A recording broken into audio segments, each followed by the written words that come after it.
Hello, welcome here. Thank you so much for choosing to watch this video. Remember to subscribe, right? And hit the notification bell. Today, I want to answer a question that many teenagers have always asked me over the years. Working as a counselor, working as a mentor, I've had to get the same question, have to face the same question from many teenagers. And that question is it right to date while in secondary school? Can I date while I'm in secondary school? At what age should I start dating? Okay, this is one thing I would like to say regarding that, right?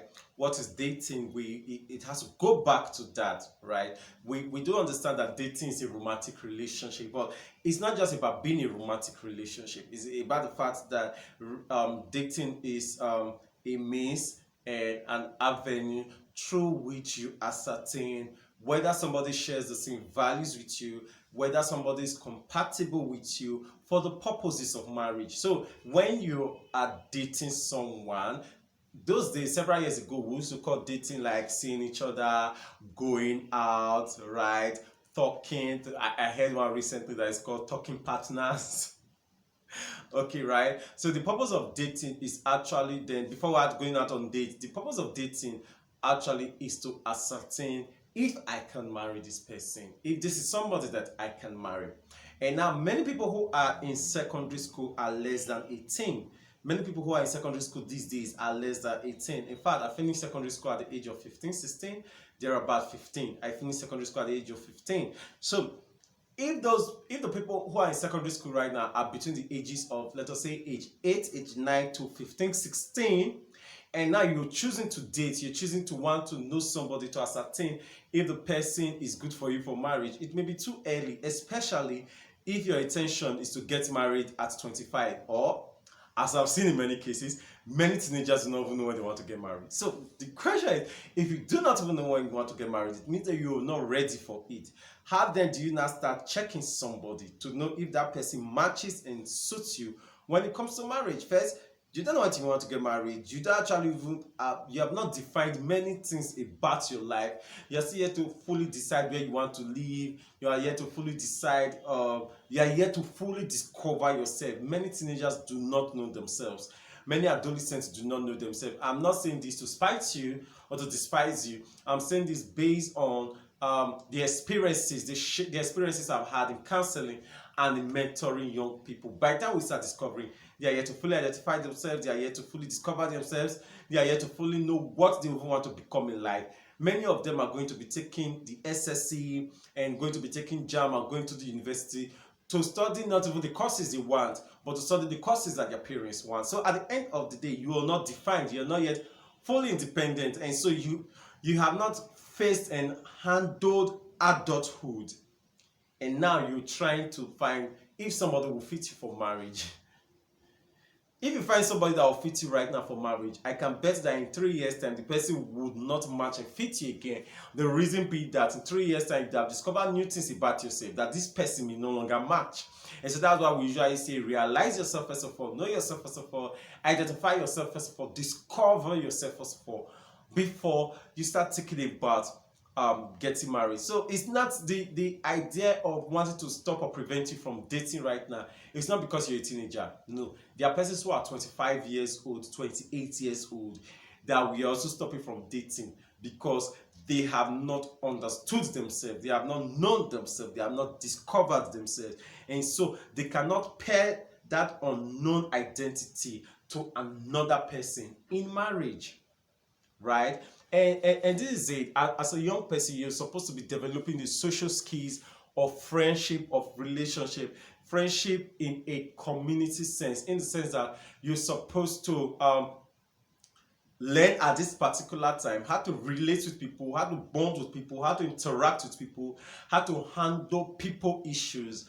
When you start dating, you limit yourself, you limit your learning, because this time you're supposed to be enjoying platonic relationships. You're supposed to be able to say, I have 10 guys as my friend as a girl. You're supposed to be able to say, I have 5 girls as my friend as a guy.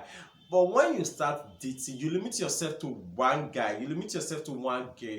And because this is a phase where your Hormones are still evolving. You do not understand your hormones well. They are not yet settled. They are not yet fully structured. It is very easy for you to become very jealous. And once the jealousy comes in, you can no longer make friends because the guy feels that, oh, because you're not my girlfriend, you should not be having other male friends again. They are making me jealous. Or, okay, because you're not my boyfriend, you should not be talking to other girls again. This same way is making me jealous, right?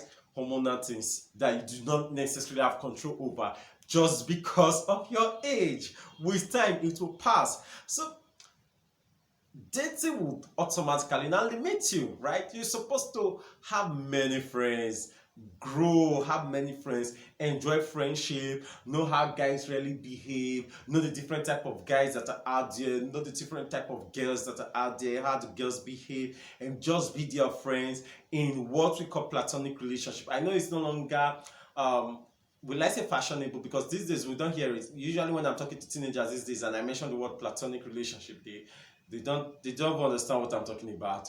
Because the only thing they know is that it's either you're my friend or you're my boyfriend. It's either you're my friend or you're my girlfriend, right? And the rest. So platonic relationship means that it actually means that a person who is your friend, a friendship you share with somebody of the opposite sex that is not romantic, that is not sexual, that is not romantic, right? So build friendship, learn people skills, learn community skills, learn relationship skills. If you decide to narrow your life to just one boy, one girl right now, you'll be limiting yourself, you'll be denying yourself of all the pleasures, of all the fun, of having a wide range and a wide variety of different kind of people as your friends of the opposite sex. So should a teenager date? Can you date while you're in secondary school? Should you date while you're in secondary school? All right, we say not yet. In fact, your ability to keep on saying no, some of you need to actually right now as teenagers develop the ability to say no. Because you're budding, right? You're blossoming, you're blooming, right? You're very attractive. Your hips are coming out. Your boobs are beginning to protrude. You're beginning to have deeper voice as a guy. Your chest is showing up. So you'll be having the different temptations, and your hormones are crazy. So you are getting aroused for no reason. You're in math class and you're getting an erection. You're in church and you're getting an erection. You are doing assignments and you are horny and all of that. You wake up with wet dreams and all of that. It is something that is happening around this period.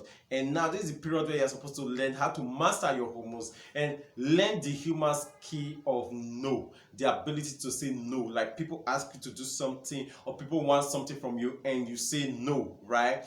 And one of the ways to learn that is to be able to say no to the romantic and the sexual pressures that you're facing right now. We have seen many people who any person that asks them out, they just say yes. Any person that asks them out for sex, they say yes.